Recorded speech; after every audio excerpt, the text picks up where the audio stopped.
Context, the first unmanned combat aerial vehicle was used in about August of 1849. For those of you unfamiliar with the story, I'll tell you afterwards because I don't have much time. Bottom line here is that these weapons are sufficiently novel to merit a weapons review, but weapons reviews do not consider issues of use. Because those are contextual. They consider issues of lawfulness per se. And the point I want to make is that the prohibition on indiscriminate weapons is often confused with a ban on the use of discriminate weapons used indiscriminately. So of course, lawful weapons can be used unlawfully. So fundamentally, are they lawful? Well, of course, you know, the point made, the point often made, is whether or not they can achieve 100% success all of the time. The chances are that that's probably not the case because it challenges humans. The standard is, of course, one of reasonableness, not perfection. That's how the laws are written, because humans are not perfect. Humans, of course, can identify and interpret objects effortlessly, but not perfectly. They're limited by spectrum, by fatigue, by stress, by emotions, and so on. Sensors and processors and software can match and exceed humans. They don't always, but there are circumstances where they can. And battlefields are not always populated with civilians. Whilst I recognize that this is probably going to generate a certain amount of heat, I know what I mean. So the weapons will only commit war crimes if they're programmed to do so, and that programming can be by the developer or by the user.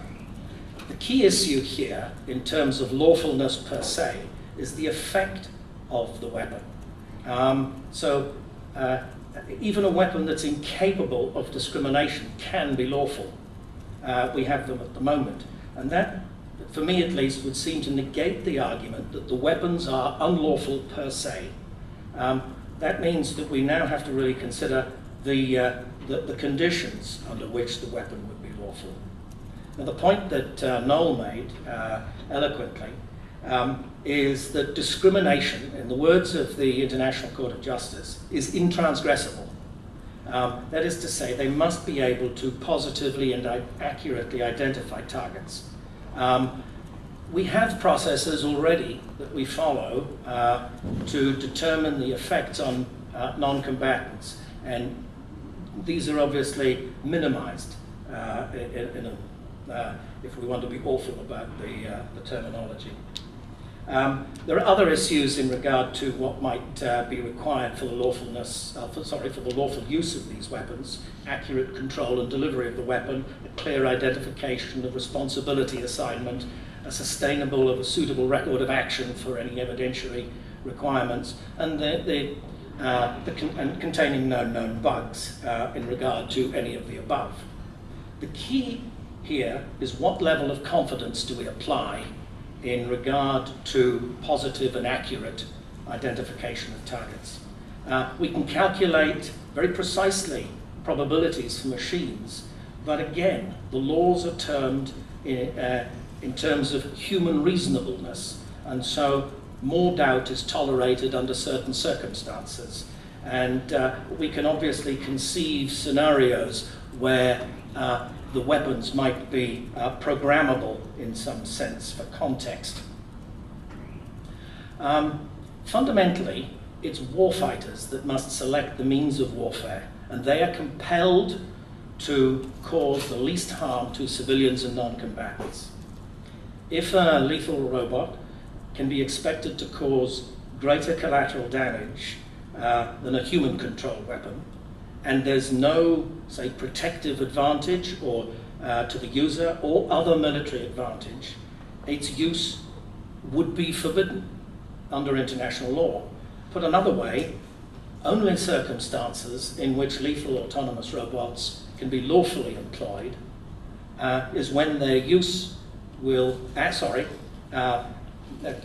when their use will realize military objectives that cannot be otherwise achieved through other means, that is, that would cause less collateral damage. And a point that I want to make here, and I know this is going to cause a fight with at least some of you, my own view is that if we put a ban, a speculative ban, on all lethal robots, we, for all time, limit their potential for reducing the effect on non-combatants, just as JDAMs is better than carpet bombing during the Second World War. All right, so what could possibly go wrong?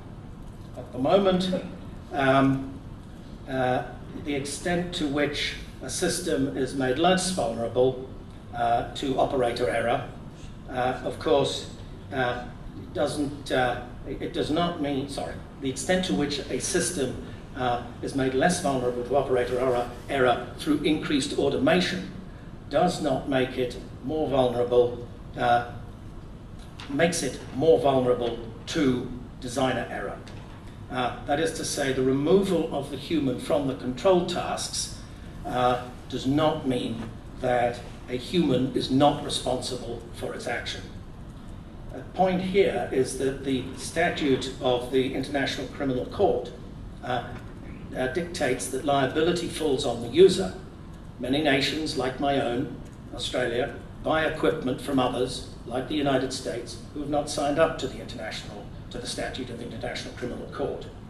There is not uniform interpretation of the international humanitarian laws and laws of armed conflict, so my own country, the purchaser, would be held responsible, and it would need to understand the interpretation, not at the abstract level of law, but at the interpretation of code, if it were to be able to employ those weapons in a particular context.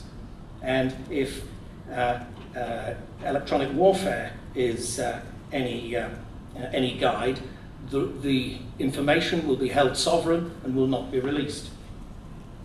So we clearly need to be able to untangle the contributing factors. There's to establish a vector of causality so that we can assign some level of responsibility. This is going to be a lot harder for a networked system. The autonomous system is likely to be distributed, polymorphic. It's not going to rely on a single set of software from a single house, from a single processor. They're going to interact with the environment. In a nutshell, they're going to be polymorphic. They're going to interact with humans, and they may well learn from their environment. So what criteria should we be using to establish this vector of causality? When should a human use their own judgment? What if the human did not follow the advice provided by the technology? And what might some mitigating circumstances be? Perhaps the decisions should be based on some rational human judgment, or perhaps there should be some more formal metrics that lawyers can follow in a court of evidence.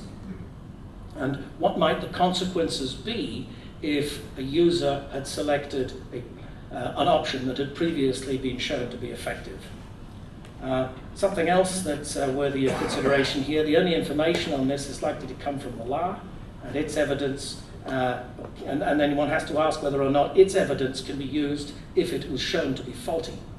There are also good or sound legal principles regarding the release of self-incriminating evidence, and one therefore would have to ask the question, or at least pose it, whether or not companies and countries and states and so on would be compelled to release such information.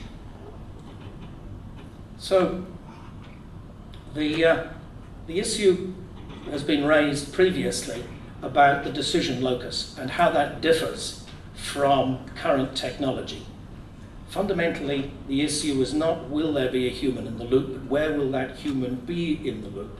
The information has to be disseminated, it's got to be relevant and sufficient, the information must arrive in time and be accurate, and it needs to be such that humans can understand it and interpret it. Information can be noisy, inconsistent, contradictory, and there's a question as to whether or not a human will be obliged to intervene.